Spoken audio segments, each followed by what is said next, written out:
Guys, nandito tayo ngayon sa ano to pre? Bawa. Bawa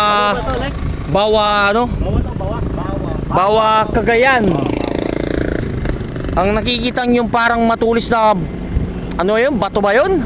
Bato yun pre no? Parang triangle siya. Parang triangle. I-cross up natin ha kung kaya natin siya makuha. Kung papakita. Ayun, yung parang itim na bato.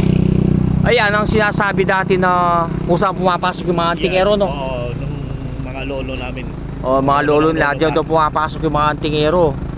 Kaya lang hindi pa natin masigurado yun. Pero napagtanong nila sa mga locals na itong bundok na to para daw humihinga pa minsan. Okay.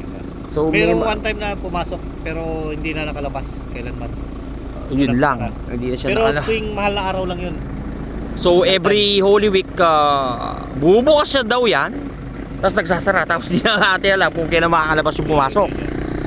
So yun lang ang medyo tricky part ng ano na yan. Pero aalamin pa natin sa mga local siya. Magtatanong pa tayo. Sobrang laki na pre. Pag Malaki nga. nasa tabi nga, ano? Gabundok nga. Ayun no. Malaki siya. Parang isang bundok na ano rin. Ayun no. Kitang kita yung maliit na yun no. So nandito kami ngayon sa malapit na ng Santa ano to no. Oo. Ayan. Aalamin natin yung sekreto niyan. Ang laki oh. Okay. Yan, yung malaking bato na yun. So kung lalapitin mo yan, napakalaki talaga ng bato. Malay mo, pintuan talaga yan sa ibang dimensyon, di ba? Parang siya makiling dyan sa... Mas malaki pa kaysa dito yan. Talaga naman, pre. Ang laki eh, kabundok eh. Ayun oh. Ayun oh. So bubukas daw yan tuwing mahal